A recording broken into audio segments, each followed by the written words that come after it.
The Grand Chamber of the Galactic Council felt heavy with tension as 12 different alien species gathered for what everyone knew would be a difficult day.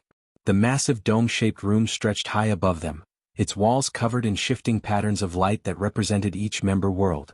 At the center of it all, Ambassador Lee Miho stood quietly behind the human delegation's small table. Lee was a tall man with graying hair and calm dark eyes that had seen many difficult negotiations over his 20 years of service. Today those eyes moved slowly across the faces of beings he had once considered friends and allies. The Vorthak delegates sat in their crystal chairs, their insect-like bodies clicking softly as they whispered among themselves. The Luminari representative floated above her designated space, her energy form shifting colors with what Lee recognized as agitation. Chancellor Clickstar of the Vorthak stood up from his throne-like chair. He was nearly 8 feet tall, with 4 arms and a head that looked like a praying mantis. When he spoke, his voice came through the translation devices as cold and formal. "We are here today to discuss something that should have happened long ago," Clickstar announced, his mandibles clicking between words. "The human species has been part of our council for over 100 years. During that time, they have shown us again and again that they do not belong among civilized beings." Lee kept his face perfectly calm, though his hands were clasped tightly behind his back. He had expected this day for months, ever since the incident at the Kepler border station where human marines had fought off a pirate attack with what other species called excessive force. "Their methods of solving problems are primitive and violent," continued the Chancellor. "When faced with conflict, humans do not seek peaceful solutions. They fight first and ask questions later. This is not the way of advanced civilizations." The Luminari delegate, Schultes, began to glow brighter as she spoke. Her voice sounded like wind chimes in a gentle breeze. "In the recent border conflicts, human military units showed no concern for preserving enemy lives. They fought with an intensity that frightened even our own warriors. Such behavior has no place in modern galactic society." Murmurs of agreement spread through the chamber. The Corvani delegate, a blue-scaled reptilian creature, nodded his large head. "Human traders are too aggressive in their business practices. They compete in ways that make other species uncomfortable. They push too hard for better deals and expand their trade routes without proper consultation." Ambassador Lee watched as species after species stood up to voice their complaints about humanity. The Nethys, with their multiple tentacles, complained that human explorers took too many risks and ventured into dangerous areas without permission. The aquatic Depthari said humans asked too many questions about things that should remain secret. Each accusation felt like a stone being placed on his chest, making it harder to breathe. The Altarian delegate, an ancient being whose species was older than most stars, sat silently in the corner. Her people rarely spoke in council sessions, preferring to observe and consider. Today, her silver eyes were fixed on Lee with an expression he could not read. "Furthermore," Chancellor Clickstar continued, "humans expand too quickly into contested territories. They establish colonies and trading posts without considering how this affects the delicate balance of power in those regions. Their presence often leads to increased tension and conflict." Lee knew this was partly true. Humanity had always been eager to explore and settle new worlds. But what the other species saw as reckless expansion, humans saw as natural curiosity and the drive to grow. They had never taken worlds that belonged to others, only settled on planets that were empty or unwanted. The Etherian delegate, a being made of what looked like living crystal, spoke next. "We have tried to guide them toward more peaceful ways, but they resist our wisdom. When we suggest meditation and patience, they choose action and speed. When we recommend careful study of problems, they prefer quick solutions." As the complaints continued, Lee began to understand that this was not really about any specific human actions. It was about fear. These advanced species, some of whom had achieved peace and stability thousands of years ago, were afraid of humanity's energy and unpredictability.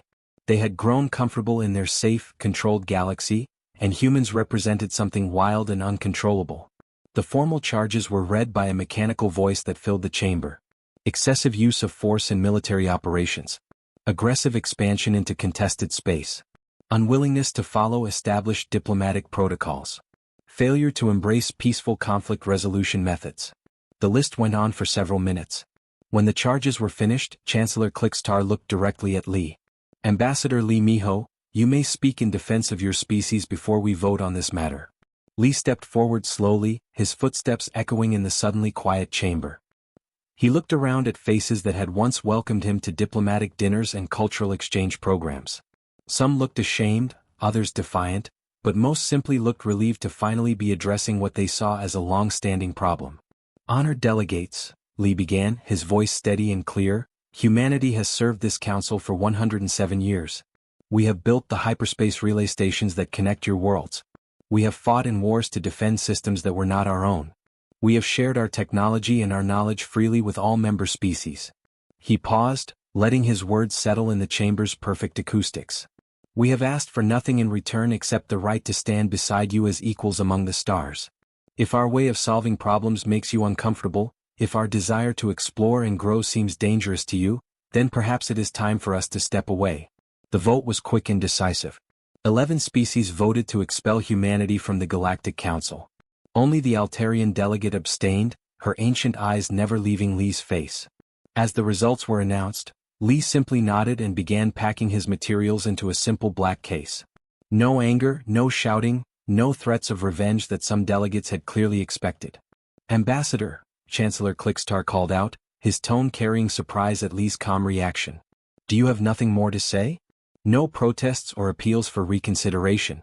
Lee closed his case and looked up one final time. "No, Chancellor. Humanity will respect this council's decision. We will begin immediate withdrawal from all joint operations and shared facilities. Thank you for allowing us to serve alongside you for all these years." As he walked toward the chamber's exit, his footsteps seemed louder than before. Several delegates shifted uncomfortably in their seats. They had expected the famous human stubbornness, demands for explanations, or at least some display of the emotion their species was known for. Instead, they watched quiet dignity walk away without a fight. The heavy doors closed behind the human delegation with a soft sound that seemed to echo forever. In the silence that followed, the Altarian delegate finally spoke, her voice like distant thunder carrying ancient wisdom. "I believe we will regret this decision," she said simply. "But by then it may be too late to undo what we have done today." 6 months had passed since the day the Galactic Council voted to remove humanity from their membership. Now, Captain Park Sujin stood at the large window of the Seoul Trading Hub, watching the final group of human workers pack their belongings into transport ships. The massive space station had been humanity's greatest contribution to galactic trade, processing almost half of all commerce that moved between the stars. Park was a woman in her 40s with short black hair and tired eyes that had seen too many difficult decisions. She had managed the station for 8 years, turning it into the most efficient trading post in the galaxy. Now she was preparing to hand it over to aliens who had voted her people out of their club. "Captain Park," called Commander Kim Tae-hyun as he approached her. Kim was a young man whose family had been running cargo ships between the stars for 3 generations. His grandfather had helped build some of the first trade routes when humans first joined the galactic community. Now that legacy was ending. "What's the situation, Commander?" Park asked, not taking her eyes off the ships outside the window. Kim looked at his electronic tablet, reading from the long list of tasks they needed to complete. "All human workers have been moved to the transport ships. We have finished copying all the station records, maintenance schedules, and basic operating instructions for the new owners. The Corvani Vortak business group that's taking over will arrive in 3 days." He paused and Park could see something was bothering him. "What else, Commander?" "Well, Captain, the Corvani delegate sent another message. He's demanding that we leave behind our advanced computer programs that manage cargo routing and scheduling. He says these programs belong to the station, not to humanity." Kim's voice showed his frustration. "He's being very pushy about it." Park turned away from the window and looked at her young officer. "Absolutely not, Commander. Those computer programs were created by human engineers using human knowledge and human time. We'll give them the basic systems that any species can use, but our advanced work goes with us." She looked back at the beautiful blue and green planet Earth, hanging like a precious stone in the black space beyond the station. "The Council dismissed us, Commander Kim. That doesn't mean they own everything we ever built." Similar conversations were happening all across the galaxy as humans quietly began their withdrawal from galactic society. At the Kepler Deep Space Rescue Service Station, Commander Lee Hyojin supervised the transfer of rescue equipment to a mixed crew of alien volunteers. The rescue service had been run entirely by humans for 40 years, saving millions of beings from ship accidents, asteroid collisions and space storms. "Here are the basic rescue shuttles and medical equipment," Lee told the Nethys officer who would be taking over operations. The Nethys was a tall, thin creature with multiple arms that moved like tentacles. "The instruction manuals are loaded into the computer systems. The Nethys officer examined the equipment with his large, dark eyes.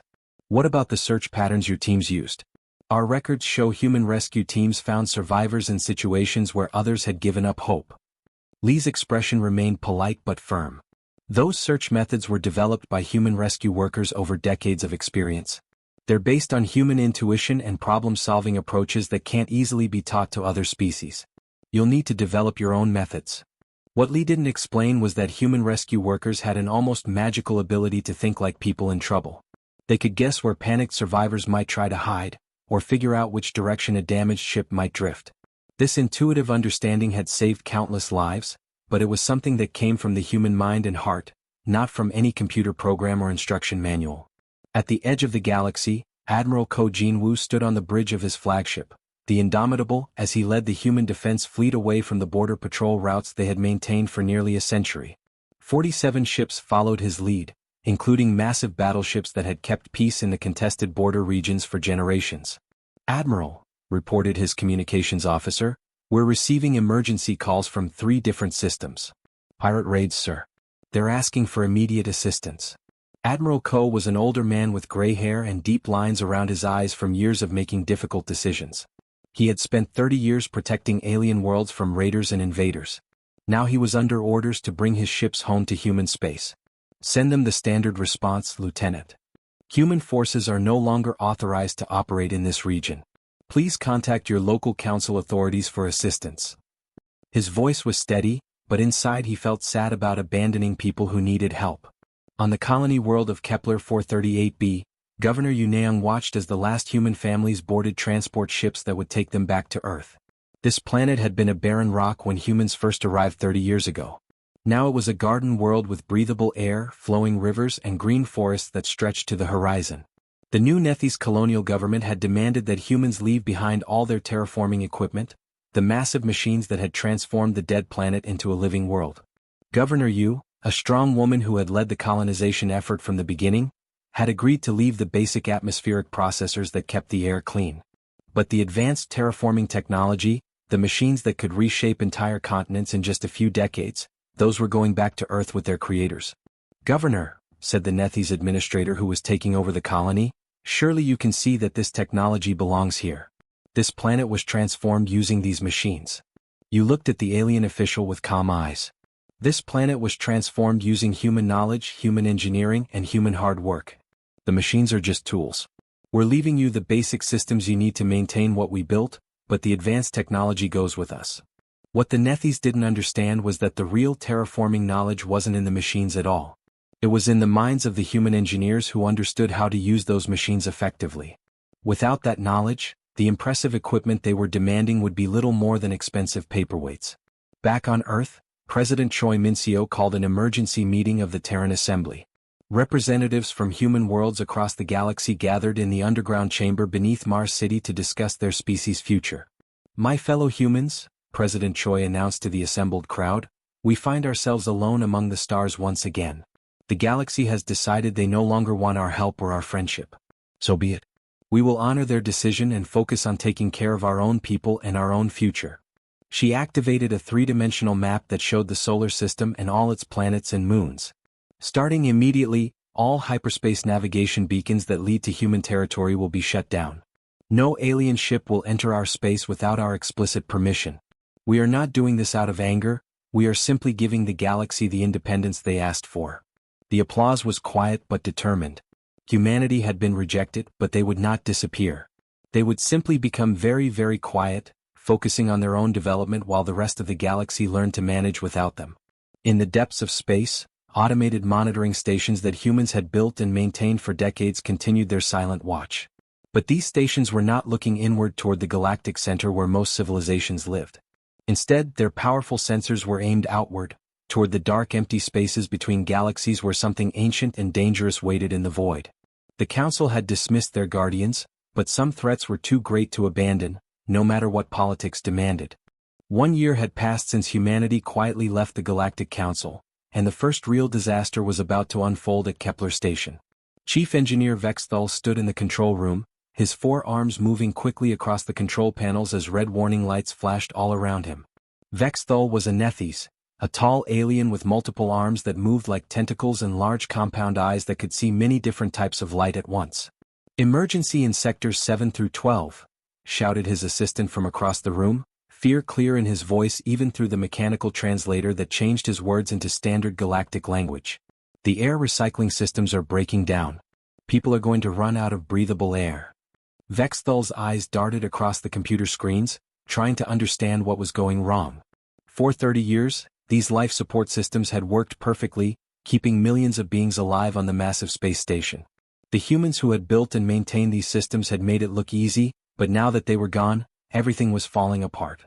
The problem was that when the humans left, they had only provided basic instruction manuals for the station systems. These manuals explained how to do simple maintenance and repairs, but they didn't include the advanced knowledge that human engineers had developed over decades of experience. The humans had tried to explain complex systems in simple terms, but some things simply couldn't be made simple. "Pull up the maintenance records," Vexthal ordered, his voice tight with worry. "Find out when this type of failure happened before and how the humans fixed it." His assistant worked frantically at his computer terminal, searching through years of maintenance logs. "Sir, I found 3 similar incidents over the past 20 years. But the repair records just say, applied Protocol 7 Alpha, or use standard cascade prevention procedure. I don't know what those mean." Vexthal felt a cold fear growing in his chest.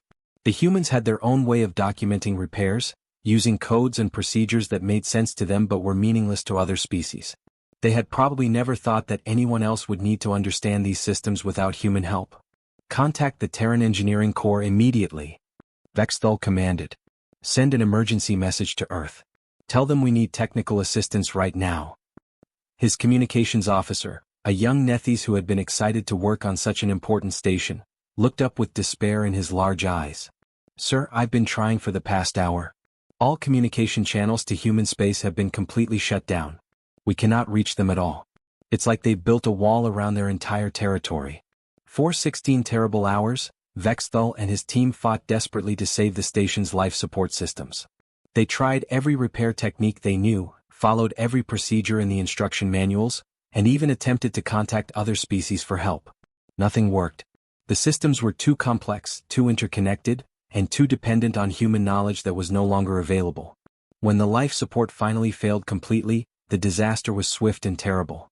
7,000 beings from a dozen different species died as the air recycling systems stopped working and backup systems failed one by one. Families were separated as emergency bulkheads sealed off failing sections. Children cried for parents they would never see again. The station that had once been a symbol of galactic cooperation became a tomb floating in the darkness of space. The news of the Kepler station disaster spread across the galaxy like a shockwave. Emergency news broadcasts interrupted regular programming on every world. The images were heartbreaking: rescue ships pulling survivors from the dead station, families mourning their lost loved ones, and investigators trying to understand how such a tragedy could have happened. Chancellor Clickstar called an emergency session of the Galactic Council within days of the disaster. The chamber that had once buzzing with confident voices now felt heavy with worry and doubt. Many of the delegates who had voted to expel humanity now looked uncomfortable as they faced the consequences of their decision. "This tragedy at Kepler Station is indeed regrettable," Chancellor Clickstar announced, his insect-like mandibles clicking as he spoke. "But we must not lose sight of our goal. These are simply growing pains as we learn to manage our affairs without human involvement. The systems they built can be understood and improved upon by our own engineers." But even as the Chancellor spoke these confident words, reports were coming in from across the galaxy that suggested the problems were much bigger than one failed space station. The carefully balanced system that had kept galactic civilization running smoothly for over a century was beginning to break down without human maintenance and oversight. The Sol Trading Hub, now under Corvani Vortak management, was processing only 20% of its former cargo volume. Ships that had once moved through space with perfect timing now sat in long lines, waiting days or weeks for permission to dock and unload their goods. The complex computer programs that had managed traffic flow and cargo routing were beyond the understanding of their new operators. Captain Zorthak of the merchant vessel Profitable Endeavor found himself stuck at the Centauri Junction for 12 days, burning expensive fuel while waiting for clearance that never seemed to come. "How did the humans make this look so easy?" he complained to his first officer, watching dozens of other ships floating helplessly in the same situation. "It's like they had some kind of magic that made everything work smoothly." The security situation across the galaxy was getting even worse.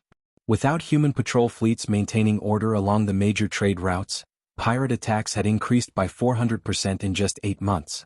The notorious Red Nebula Syndicate, previously kept under control by fear of human military response, was now openly attacking commercial convoys with no fear of serious consequences. Commander Yiltar of the Vortak Defense Corps had been given command of a joint task force to fight the pirates, but his forces were proving completely inadequate for the job. Where human captains had used psychological warfare and precise strikes to break pirate morale, the Council forces relied on overwhelming firepower that often destroyed the very merchant ships they were supposed to protect. "These pirates fight like they have nothing to lose," Yiltar reported to his superiors after the failed Battle of Rigel 7, where his forces had been outmaneuvered by a much smaller pirate fleet. "They show no fear of our weapons or our numbers. How did the humans keep them under control for so long?" The answer, which no one in the Council understood, was that humans had never tried to completely eliminate piracy. Instead, they had managed it carefully, containing it to acceptable levels while making sure that uncontrolled piracy was far too dangerous and expensive for most criminals to attempt. Human fleet commanders understood that desperate people would always turn to crime, so they had created ways for that desperation to be channeled into less harmful activities while making large-scale piracy impossible. In the border regions of the galaxy, conflicts that had been minor diplomatic disagreements under human mediation were now escalating into actual wars. The aggressive Drakon Imperium, previously contained by the mere presence of human battleships, began testing the boundaries with their traditional enemies. Emperor Thakmor of the Drakon stood in his war room, studying star maps that showed weak points in galactic defense. "The humans have withdrawn their fleets. Their ships no longer patrol our borders. This is our opportunity to reclaim the territories that were stolen from us by these so-called civilized species." Within 6 months of the Kepler Station disaster, 3 separate wars had broken out across the galaxy's outer regions. Each conflict might have been prevented by a single human diplomatic team or deterred by one well-placed human patrol squadron.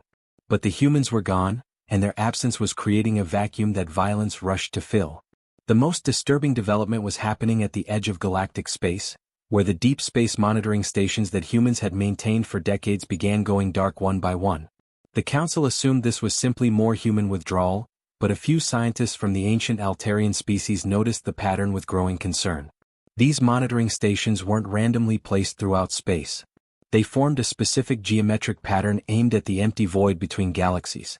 The humans had been watching something out there in the darkness, and now those watchers were going blind. 2 years had passed since humanity quietly withdrew from galactic society, and now something terrible was happening at the very edges of the galaxy. Reality itself was beginning to break apart, starting in the Perseus Arm where humans had once maintained a monitoring station called Outpost Vigil for 87 years. Admiral Ko Jinwoo stood in a secret command center buried deep beneath the surface of Earth's moon. He was an older man with gray hair and weathered features, someone who had seen many battles and made many difficult decisions. Around him, screens showed sensor readings that seemed impossible. Space itself was tearing apart like fabric, with dark cracks spreading across the outer regions of the galaxy. "Give me a report," Admiral Ko said calmly, though inside he felt a deep worry growing. Lieutenant Shin Yunji, a young woman working at one of the monitoring stations, looked up from her computer with fear clearly visible in her eyes. "Sir, we're detecting massive distortions in space across 17 different sectors. The energy patterns match the old records from our archives." "Is them, sir? They've come back." Admiral Ko nodded slowly. He had hoped this day would never come, but humanity's scientists had always warned that it was inevitable. The Void Wraiths had returned, ancient beings from outside the galaxy that existed partially in normal space and partially in other dimensions. These creatures fed on chaos and destruction, consuming the very fabric of reality itself. Humanity had first encountered these beings over a century ago, during their early expansion beyond the local group of stars. The meeting had been brief but terrifying. The Void Wraiths existed in ways that normal physics couldn't explain, and they could unmake entire star systems simply by existing near them.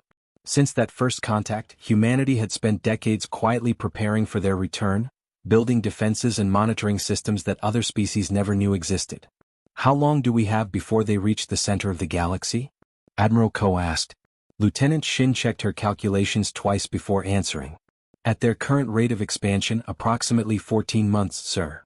Meanwhile, in the Grand Chamber of the Galactic Council, Chancellor Clickstar was experiencing his first encounter with an enemy that couldn't be negotiated with or understood through normal diplomacy.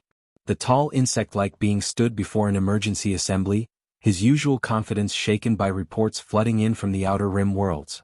"The enemy fleets appear and disappear without warning," reported Fleet Commander Zilkoth, his voice hoarse from 3 days of continuous briefings. "Our weapons pass through their ships as if they weren't there, then suddenly the enemy becomes solid again and destroys our vessels. Their ships seem to bend space around them. Entire battle groups have simply vanished as if they never existed at all." The Luminary delegate, her energy form flickering with distress like a candle in the wind, provided even more disturbing details. "These beings do not communicate with us. They do not make demands or negotiate treaties. They simply appear, consume everything around them, then move on to the next system. 17 colonies have been completely erased, not destroyed but erased. As if they had never been built at all." The reports continued to pour in, each one more frightening than the last. The Void Wraiths didn't fight wars in any way the Council species understood. They didn't capture territory or resources. Instead, they seemed to feed on reality itself, leaving behind empty space where stars and planets had once existed. Desperate to find some way to fight back, the Council authorized the deployment of their most powerful weapons. Planet-killer missiles were launched at the approaching enemy. Reality stabilizer bombs left over from ancient wars were brought out of storage. Exotic matter weapons that had been banned for centuries were hastily deployed to the front lines. Nothing worked. The Void Wraiths absorbed energy weapons like they were feeding on them. Kinetic projectiles passed through their ships harmlessly. The exotic matter weapons seemed to make the creatures stronger rather than weaker. Every attack the Council launched only seemed to accelerate the enemy's advance toward the galactic core. As star system after star system fell to the advancing Void Wraiths, Chancellor Clickstar was forced to make a decision that would have been unthinkable just 2 years earlier. In a private meeting with his closest advisors, he spoke the words that many had been thinking but none had dared to say aloud. "Send an emergency transmission to Earth. Request immediate military assistance from the Terran Defense Force." The message was broadcast across all frequencies, aimed at the Sol system through the network of hyperspace beacons that still connected the galaxy. The transmission was formal and desperate, to the government of Earth and all human military forces. "The Galactic Council hereby requests immediate assistance in repelling an existential threat to all life in the galaxy. We acknowledge our previous decision to revoke humanity's membership and formally request emergency aid." For 3 days there was complete silence from the Sol system. The Council delegates waited anxiously for any response, any sign that humanity might be willing to help the galaxy that had rejected them. When the response finally came, it was brief and delivered in the calm, measured voice of President Choi Min-seo. "The Galactic Council voted to revoke humanity's membership and requested our complete withdrawal from galactic affairs. We have honored that decision and will continue to do so. The Earth government acknowledges receipt of your emergency transmission." That was all. No offer of military aid. No mobilization of the human fleet. Just acknowledgement that the message had been received, followed by silence. Panic began to spread through the remaining Council worlds as the Void Wraiths continued their advance toward the galactic center. Entire sectors were evacuated as billions of beings fled from an enemy that couldn't be fought or reasoned with. The Council's combined military forces were reduced to desperate delaying actions, buying time with their lives while civilian populations tried to reach the safer inner systems. In a final act of desperation, Chancellor Clickstar authorized a secret mission. A small stealth ship called Redemption's Hope would try to penetrate the barrier that humanity had built around the Sol system. If they could make direct contact with Earth's government, perhaps they could convince the humans to help save the galaxy. The ship was commanded by Captain Yethol, a Vortak officer who had once served alongside human crews during joint military operations. His crew included representatives from 6 different species, all veterans who remembered the days when humans and aliens had worked together as allies. As they approached the outer edge of the Sol system, their sensors detected something that left the entire crew speechless. The energy barrier protecting human space wasn't just a simple defensive field. It was a complex network of reality stabilizers, dimensional anchors, and quantum locks that surrounded the entire solar system like an impenetrable fortress. The scale of the construction was staggering, representing technology that was decades beyond what they remembered of human capabilities. "How long have they been building this?" whispered Navigator Pelvine, staring at the sensor readings in amazement. Captain Yothal's response carried the weight of terrible realization. "Since the day we asked them to leave, I think." Every attempt to penetrate the barrier failed completely. The stealth ship's most advanced systems couldn't find even a small gap in the defenses. Worse yet, long-range scans of the inner solar system revealed massive construction projects around every planet and moon. Humanity hadn't been hiding in shame or isolation during the past 2 years. They had been preparing for war on a scale the galaxy had never imagined possible. As Redemption's hope limped back toward Council space with its mission failed, the crew carried with them a frightening understanding. Humanity had known this day would come, and they had been ready for it long before the Council had voted to expel them. The question now was whether they would choose to save a galaxy that had rejected their help when it was freely offered. The final battle for the heart of the galaxy began on a bright morning on Vorthak Prime, but the sky above the planet's beautiful crystal cities was tearing apart like old cloth. Chancellor Clickstar stood in his office high above the capital city, watching through thick protective windows as horrible creatures poured out of cracks in space itself. These were the Void Wraiths, beings that looked like living shadows mixed with nightmares, descending toward his world like a plague of darkness. The Galactic Council had gathered every remaining warship from dozens of worlds for this final desperate battle. Above 36 different planets, the last fleets of the galaxy fought against an enemy that didn't follow the normal rules of physics. Ships fired their most powerful weapons at creatures that sometimes became solid and sometimes faded away like ghosts.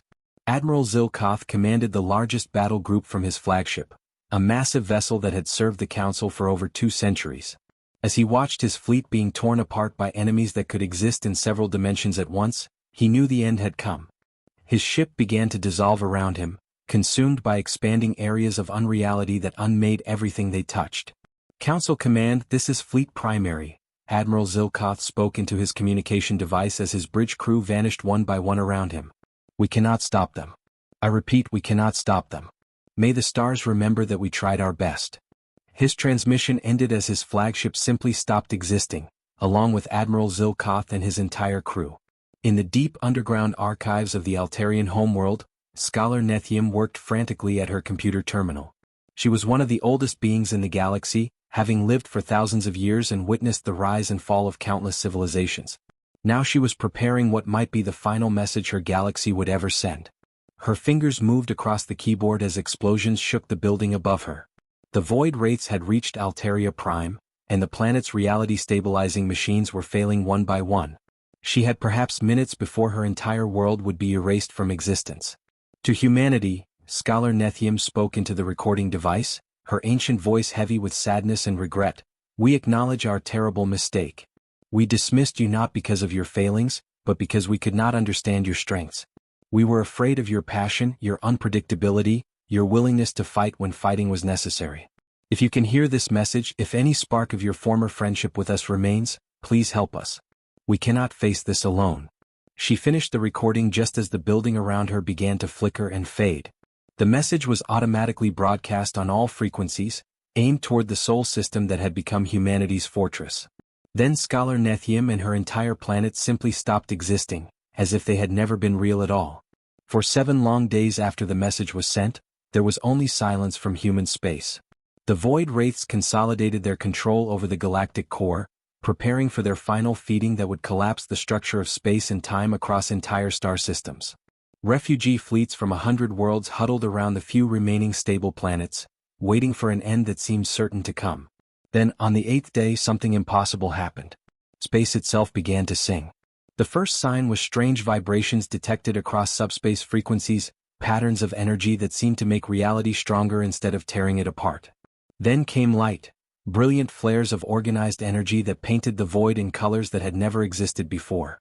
Admiral Ko Jinwoo stood on the bridge of his transformed flagship, the Eternal Guardian, as it led humanity's response through barriers between dimensions that opened like doors at their approach. The ship looked nothing like the vessels the galaxy remembered from 2 years ago.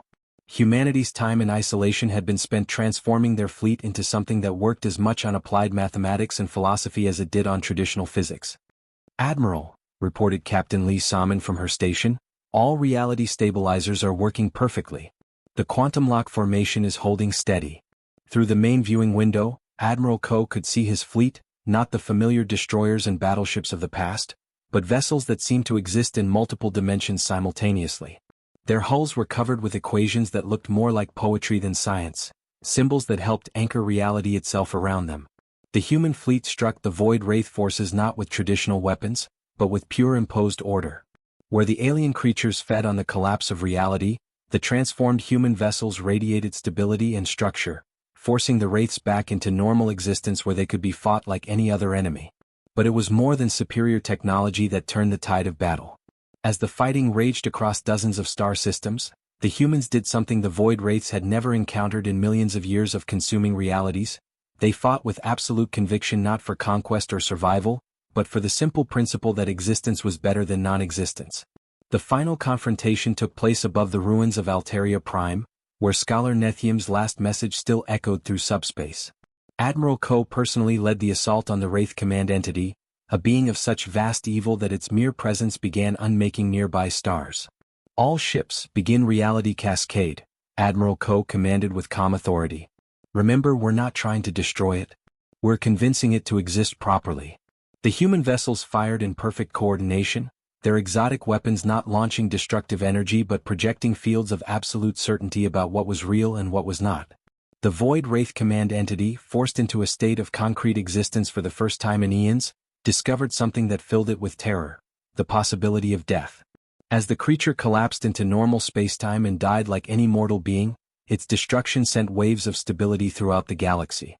The remaining Void Wraiths, suddenly cut off from their extra-dimensional power source, found themselves trapped in a universe that no longer allowed their existence. In the aftermath, as reality slowly healed across the devastated sectors, Admiral Ko received a transmission from the rebuilt Council Emergency Headquarters. Chancellor Clickstar's voice, humble now in a way it had never been before, reached across the void.